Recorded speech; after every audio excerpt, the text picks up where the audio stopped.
"You're just not a fit for this position anymore," Marla said, reclining in her sleek leather chair, a flicker of satisfaction dancing in her eyes. "The Crystal Harbor complex needs someone with stronger leadership instincts." I kept my expression neutral, despite the familiar sting of her condescension. Through the transparent walls of her office, I could see heads turning, curious glances from our coworkers. "You mean the same Crystal Harbor complex where my restructured layout saved us over $300,000? I asked evenly. Marla waved her hand like she was swatting away a fly. "My layout. I presented it to the board. After I created it. That's your role, Lena." "To support me," she sighed, theatric and bored. "This dynamic just isn't working anymore. I need someone who understands their place in the chain of command." I nodded slowly, a strange calm washing over me. "I understand completely. I'll be out by Friday." Marla raised an eyebrow. "And Monday? Let's just say, it'll be interesting." She rolled her eyes. Cryptic comments again. "Exactly the issue I'm talking about. I'm Lena Bradford, 54 years old. For the past 9 years, I've served as senior project manager at Ellison Urban Design, one of the most respected architecture firms in Seattle. I specialize in transforming chaotic project visions into elegant, budget-friendly realities. I've led teams through award-winning commercial spaces, revitalized forgotten neighborhoods, and championed eco-conscious design long before it became trendy. The roadblock in my path? Marla Jennings, 38 years old and the firm's youngest partner. She's built a reputation for visionary leadership, though in truth, it's my vision she's been rebranding as her own for years. Her rise has been swift and spotless on the surface. But beneath the polish is a pattern of plagiarism. Mine. Now she's decided I'm no longer useful. Maybe I've grown too outspoken. Maybe she's realized people are starting to connect the dots.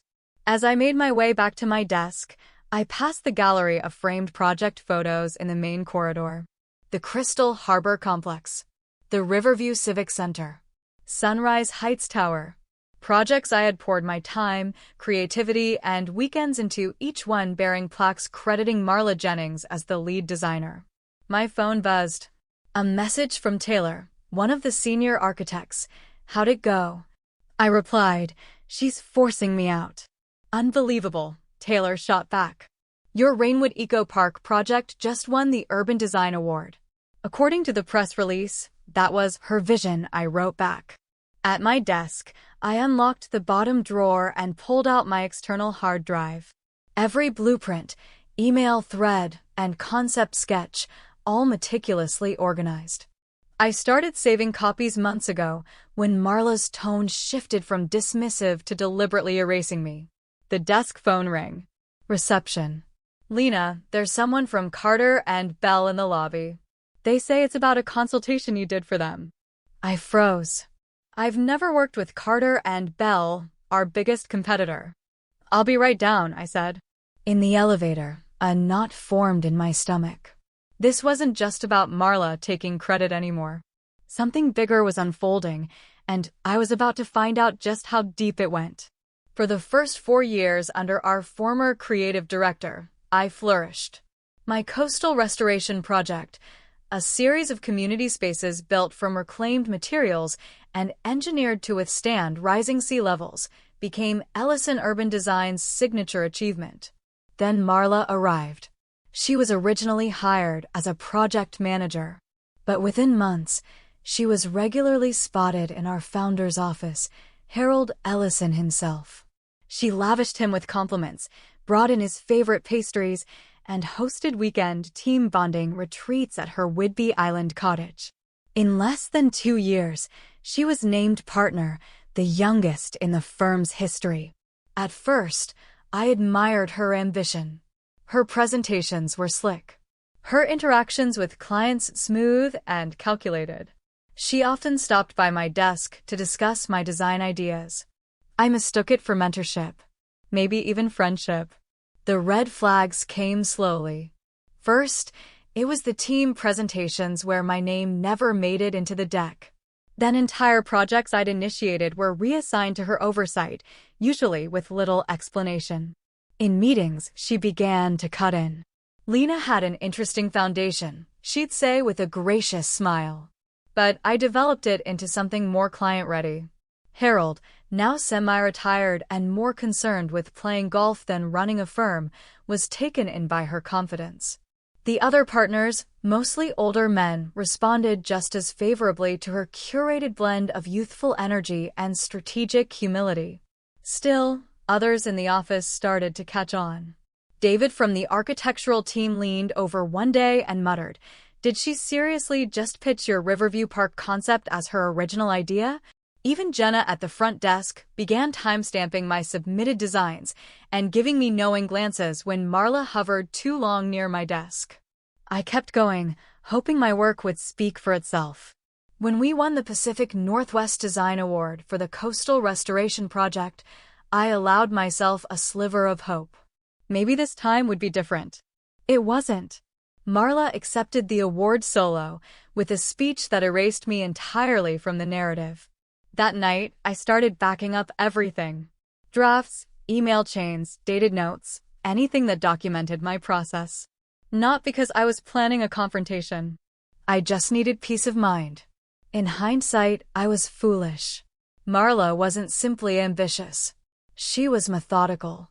Each hijacked concept, each quiet reassignment, it was part of a pattern.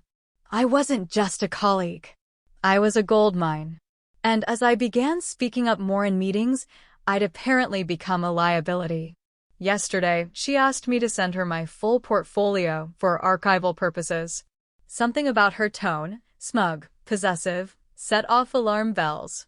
Now, in the lobby, a sharply dressed man in his 50s extended his hand. "Miss Bradford?" "James Donovan." "Archer and Bell. Thanks for agreeing to meet." "There must be a mistake," I said. "I've never consulted for your firm." He blinked. "Really? That's odd. We were given preliminary design files for our Portland Harborfront revitalization project. They were credited to you. Marla Jennings said you'd been working on them after hours." My breath caught. The Portland Harborfront. A $50 million redevelopment. I had sketched ideas on my own time, never for public use. "May I see the designs?" I asked, trying to keep my voice steady. He opened his tablet and turned it toward me. And there it was. My sketch. My ideas. But with her name on the title block. Familiar renderings. My renderings. Only now, they were dressed up with minor tweaks. A different font. Color shifts. Labels reorganized. But the core vision was unmistakably mine. Elevated green corridors threading through historic structures, multi-use plazas engineered to adapt during flood seasons. I had created those concepts in quiet moments, sketched late at night, refined in stolen hours. Now they sat on James Donovan's tablet, rebranded as the result of a collaboration between Archer and Bell and my own firm. We were quite impressed, James continued, oblivious to the storm building inside me. In fact, several of your, pardon me, Marla's concepts have been integrated into our final proposal.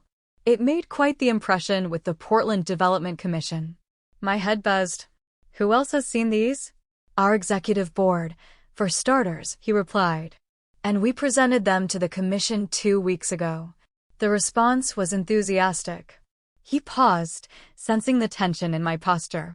Is there a problem? I just need to check something with my office, I said. Would you excuse me for a moment? In the restroom, I braced myself against the cold tile wall, my mind reeling. Marla hadn't just claimed credit for my work within Ellison Urban Design. She'd sold it to our competitors. Used it to forge a partnership. That's why she'd suddenly accelerated my departure. She needed me out before I could connect the dots. Before I could see what she'd done. My phone buzzed. A calendar notification. 3 p.m. All staff meeting. Special announcement. When I returned to my desk, the entire floor buzzed with activity. Small groups whispered, glancing at me, then quickly away. The atmosphere was too charged, too rehearsed. David appeared at my desk, his voice low. Harold's flying in for this meeting. It's something big, something about a new partnership with Archer and Bell. I looked up, locking eyes with him. Let me guess. It's about the Portland harbor front. His brows knit together. How did you? James Donovan is downstairs, I said, flatly. He has my waterfront designs. David blinked. Wait, your designs? Marla's been developing Portland for months. That's what's getting her promoted to creative director. There it was. The last puzzle piece snapped into place. This wasn't a promotion. It was a coronation, built on a throne of stolen work. I sat down and opened my inbox. A new message from HR, details of your transition package and early exit schedule. They'd moved up my departure to today. My hand hovered over the drawer that held the external hard drive.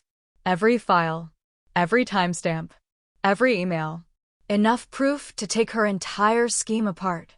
But would anyone believe me? Marla had spent years crafting her image, loyal, brilliant, irreplaceable, while quietly undercutting me at every turn. To most of the leadership, I was the tired veteran. Respected, but past her prime. Her version of events would paint me as bitter and difficult. I closed the drawer. Not yet. This wasn't about revenge. It was about truth. Integrity. My career, and every woman who might come after me. At 3 o'clock, the conference room was packed. I took a seat in the back, ignoring the stares. Marla stood beside Harold, radiant in a tailored navy suit, her power uniform. Her smile gleamed under the spotlight. Harold cleared his throat. Today marks an exciting new era for Ellison Urban Design. We are proud to announce our strategic partnership with Archer and Bell for the Portland Harborfront revitalization. The screen behind him lit up. There they were, my designs, now co-branded with both firms' logos. And Marla Jennings standing proudly beneath them, claiming the future as her own.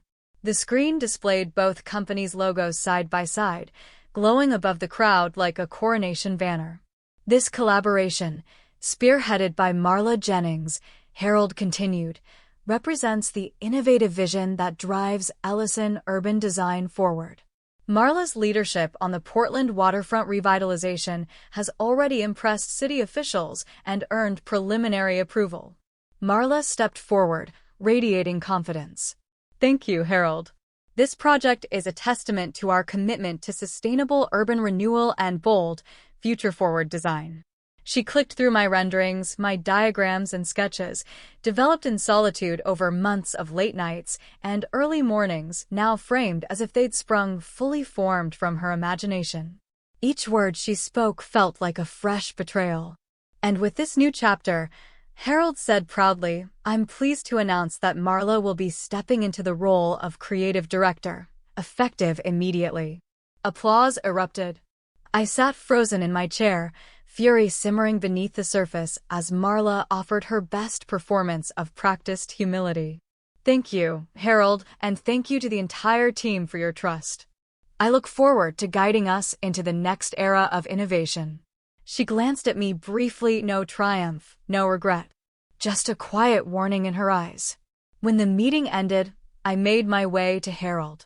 Could I speak with you privately? It's about the Portland project. He nodded. Of course, Lena. Let's use my office. A flicker of hope sparked. Harold wasn't warm, but he had always been fair, detached, yes, but reasonable. With the hard drive and the anonymous email, I had enough proof to expose everything. Maybe he'd listen. But Marla intercepted us just outside the conference room. Harold, we should go over the transition plan before your board call. Didn't you say 3:30? Harold glanced at his watch. Yes. Lena, can this wait until tomorrow? It's regarding the origin of the Portland designs, I said firmly. Marla's smile tightened. Actually, Harold, this is a good time to bring up some concerns I've had about Lena's performance. I stiffened. Harold looked between us. Concerns? Missed deadlines. Project ownership confusion. And some inconsistencies in her recent reports. She was planting doubt, just enough to derail me. Just enough to cast me as unstable. Harold frowned. Let's discuss this now. We stepped into his office. For 20 minutes, I sat in silence as Marla spun a web of carefully constructed lies, manipulated timelines, fabricated collaboration notes, and veiled accusations that I had accessed her files and misrepresented her work. That's completely untrue, I said finally. I have proof. Lena, Harold interrupted, voice clipped. This isn't productive. Marla has thoroughly documented her concerns. Given the restructuring around our new partnership, we believe it's best to accelerate your transition. You're terminating me? Today? Without investigating. Marla slid a folder across the desk. Standard terms. 2 months severance. You'll need to collect your things by the end of the day. If I contest this? Harold's gaze sharpened. We have performance documentation going back months. Fighting this could damage your professional reputation. He was telling me to disappear quietly. I nodded.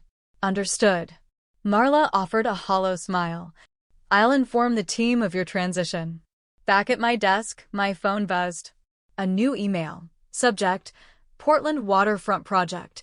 Confidential from an unfamiliar address. Inside were detailed plans, budgets, phases, internal correspondence. At the bottom, a single line. You need to see this. Not right what they're doing to you. A friend. For a brief second, I considered forwarding it to Harold. Then it hit me. This wasn't just sabotage. It was something much bigger. It wasn't help. It was a trap. If I forwarded that confidential project information, especially after being terminated, Marla could accuse me of corporate espionage. She'd twist it into proof that I had been the one leaking internal materials all along. I returned to my desk under the watchful eye of an HR rep. No one spoke. The mood was somber, but no one intervened. I packed methodically. The external hard drive, my insurance policy, went into my bag first. Then came the framed photo of my daughter, my 2 design awards, a pair of mechanical pencils I favored, and the little ceramic succulent she'd given me on my first day at Ellison. 8 years of dedication, distilled into a single cardboard box. I'm sorry it ended like this, Jenna whispered as I passed the front desk. She gave me a quick hug. We all know what really happened. Thank you, I said, genuinely moved. Take care of yourself. Outside, I flagged a cab and gave the driver my address. Only once I was in the back seat, the box on my lap, did I allow myself to fully acknowledge the weight of what had happened. My career at Ellison Urban Design was over. My reputation, possibly in ruins. Everything I'd built, everything I'd created, stolen by someone else. My phone buzzed with messages from coworkers, shocked, sympathetic, confused. I silenced it and stuffed it into my bag. The separation agreement still sat there too hefty and absurd. 2 months severance in exchange for a legally binding admission of inadequate performance. Generous on the surface, gutting underneath. At home, I poured myself a glass of wine and opened my laptop.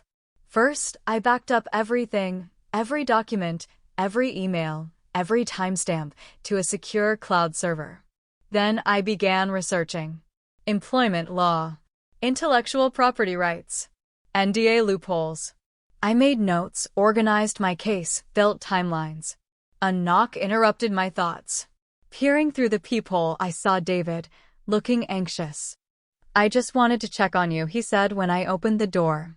Today was a lot. I stepped aside, letting him in. You're telling me. She had it planned, he said, accepting a glass of wine. The firing, the partnership deal, the promotion. It was all laid out in advance. I nodded. It's worse than that. David's face darkened. It is worse. After you left, she told the team you'd been stealing her work. That you were the one leaking designs to Archer and Bell. I froze. She what? She showed emails, Lena. Messages supposedly from your account, sending designs to outside firms. My heart dropped. That's impossible. I never. Then it hit me. When were these emails supposedly sent? He thought for a moment. Mostly last month. Last month. when I was in Vancouver on vacation. She must have accessed my computer while I was out, I said slowly. Used my credentials. David's expression darkened. That makes sense. But she was convincing. Even people who know you started second-guessing. I sat down, shaken. Marla hadn't just taken my job, she was laying a minefield behind me. She was rewriting history, painting me as the villain so thoroughly that even I would hesitate to speak up. There's something else, David added reluctantly. There's a rumor. Archer and Bell might hire you as a consultant after your non-compete ends. I blinked. Why would they? Then I understood. That's her insurance. She's setting it up so that if I push back, she'll claim I was working with them all along. David nodded. She's got every angle covered. After he left, I sat in silence, stunned by the scope of Marla's manipulation. She wasn't just ruthless, she was calculating, 2 steps ahead at every turn. My phone rang. Unknown number. Against my better judgment, I answered. Miss Bradford? James Donovan. Archer and Bell. I wanted to follow up on our conversation, James Donovan said. His voice was smooth, practiced. Our leadership team at Archer and Bell was very impressed with the concepts Marla attributed to you. We'd like to discuss a potential position. Exactly what David had warned me about. The job offer that would seal Marla's version of events, that I'd been secretly working with a competing firm, passing designs behind the scenes. I appreciate the call, Mr. Donovan, I said cautiously. But I can't discuss anything related to Ellison or the Portland project. I'm no longer with the firm. That's precisely why I'm calling, he said gently. We believe your talent is being underutilized. I understand you might need time to consider. Can I follow up next week? I agreed to nothing, only asked for time, then ended the call.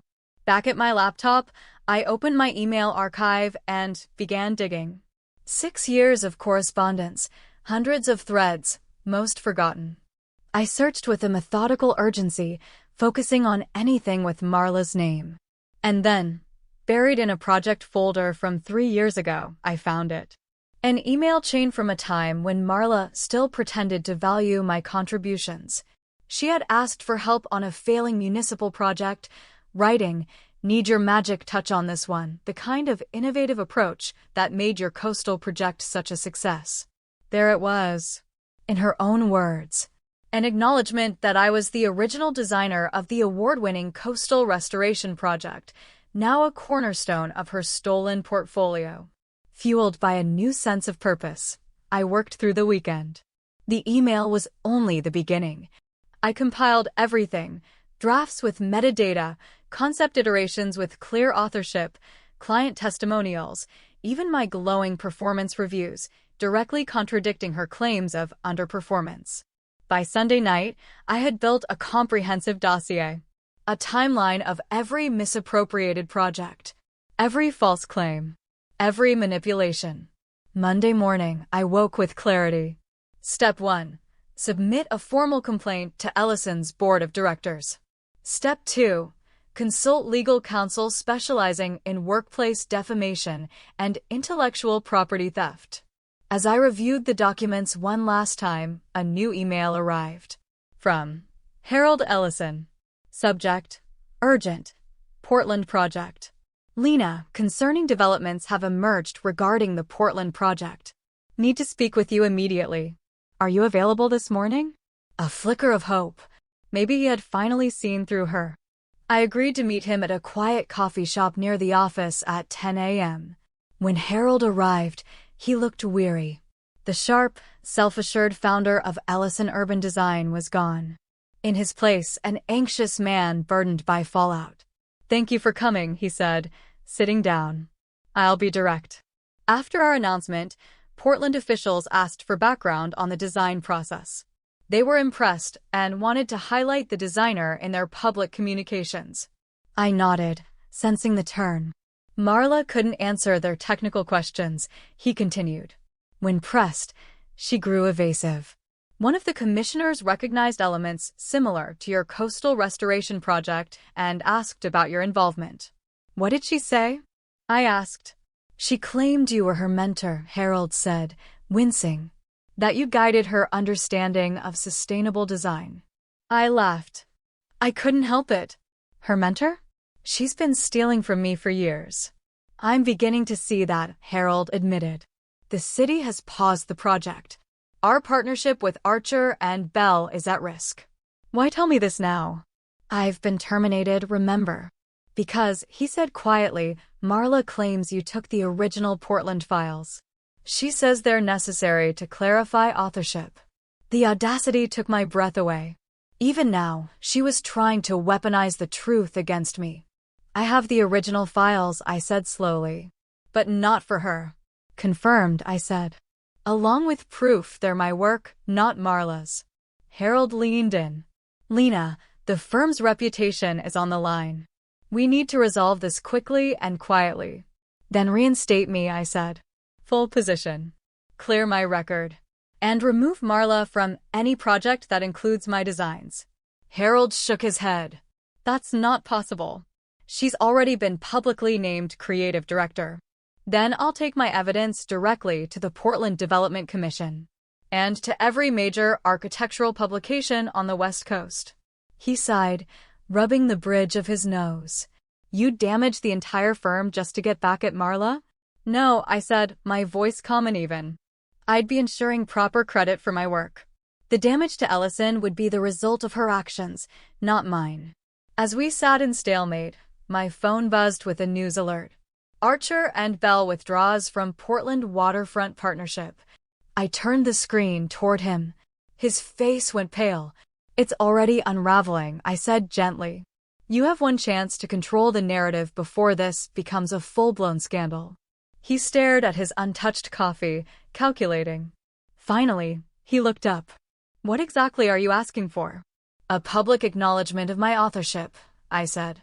Marla removed from all current and future projects that involve my designs.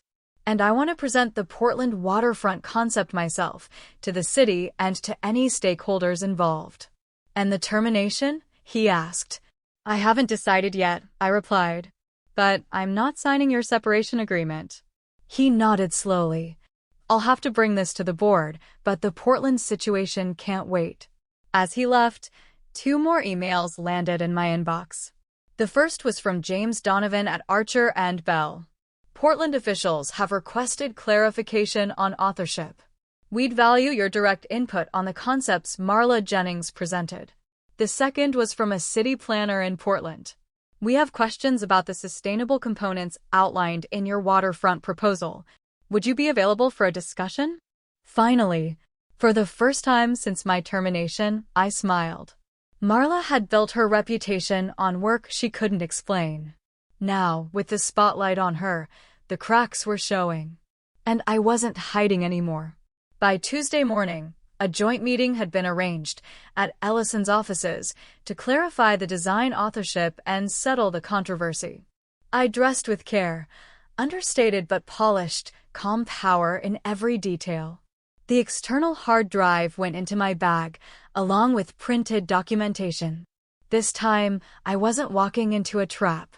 The conference room quieted when I entered. Harold sat at the head of the table with 2 board members beside him. Representatives from Portland and Archer and Bell lined one side. Marla sat alone opposite them, shoulders tense, posture defensive. Thank you all for coming, Harold began. We're here to address ongoing questions about the Portland waterfront design process. Marla spoke up immediately, trying to regain ground. I'd like to start by saying I'm deeply disappointed this confusion has reached this point. While Lena provided some early feedback, the design concepts were entirely. Actually, I interrupted, connecting my laptop to the projector. I think it's better if I show you. For the next 20 minutes, I walked them through everything. Timestamped design files created months before Marla's so-called concepts, process notes, sketches, internal emails, every breadcrumb that proved the truth. I walked them through the evolution of my concepts, and, most damning of all, displayed emails where Marla herself had acknowledged my authorship of key design elements. As you can see, I concluded, these designs are entirely my work. They were developed independently, on my personal time, and without any formal approval or collaboration with Ellison Urban Design. After Marla repurposed my coastal restoration concepts without attribution, I began archiving my work for protection. Across the table, the Portland officials exchanged glances. "These are exactly the technical breakdowns we've been requesting," one of them said, turning pointedly to Marla. "You weren't able to provide this level of detail. This is absurd." Marla snapped, her voice climbing. "She's manipulated those timestamps. She's just trying to sabotage me because she's bitter about my promotion." "Actually," said James Donovan from Archer and Bell, his tone clipped but composed, "our technical team has verified the metadata. These are indisputably the original files." Harold cleared his throat.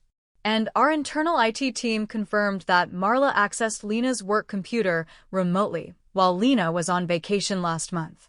The color drained from Marla's face. "Harold, you can't possibly believe." "I think it's time for you to leave," Harold said firmly. Marla's fall was rapid and complete. That afternoon, she was escorted from the building, her long-standing web of deception unraveling faster than anyone expected. Once the right questions were asked, her lies collapsed under the weight of scrutiny. The board convened later that day. Desperate to salvage Ellison Urban Design's reputation, Harold moved quickly. He announced my reinstatement, effective immediately, and with it, a long-overdue promotion. Creative Director. The Portland Development Commission formally requested that I lead the revitalization project, now a joint collaboration between Ellison and Archer and Bell, with my vision guiding every stage.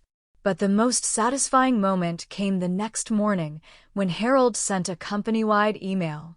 It acknowledged my authorship on not only the Portland project, but also on multiple award-winning designs that had been falsely credited to Marla. The record had finally been corrected. When we met privately, Harold offered a rare, humble admission. "I underestimated you," he said. "I should have listened when you tried to tell me." "Yes," I replied, my tone even but firm. "You should have. 8 years of my work were dismissed while you looked the other way." He didn't argue, just nodded, visibly chastened. A month later, I stood before the Portland Development Commission, presenting the updated plans for the harborfront revitalization. The room was full. The energy was hopeful. This time, I was introduced not as a background contributor, but as the visionary behind the entire initiative. The project moved forward with full transparency, proper credit, proper collaboration, and a newfound respect for creative ownership. Marla became a cautionary tale. After 3 other designers came forward with similar experiences, her professional reputation crumbled. Last I heard, she had quietly left architecture altogether. As for me, my career entered a new chapter. I established protocols for attribution within the firm, mentored the next generation of designers, and embraced the spotlight I'd once avoided. Was it worth it? My daughter asked one evening over dinner, raising a glass to celebrate my first major launch as creative director. All those years of someone else taking credit? I paused, thinking of Marla's words that day. "You're just not cut out for this job." "No," I said, smiling. "But the vindication at the end? That was definitely worth waiting for." I didn't share this story for sympathy. I shared it for solidarity.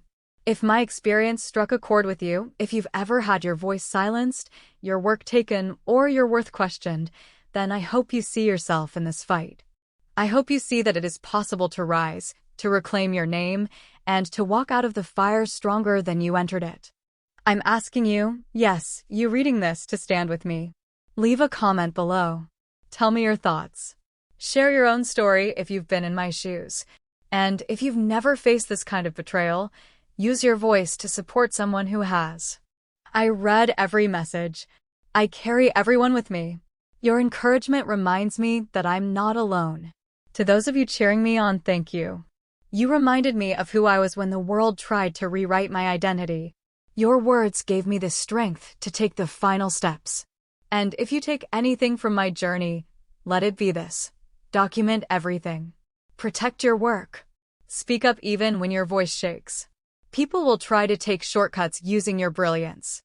They'll make you feel like you're not cut out for the very role you've mastered. Don't shrink. Don't disappear. And if the doors won't open, build a new one with your name on it.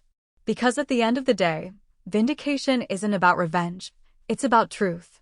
And the truth, no matter how long it takes, always finds its way to the surface.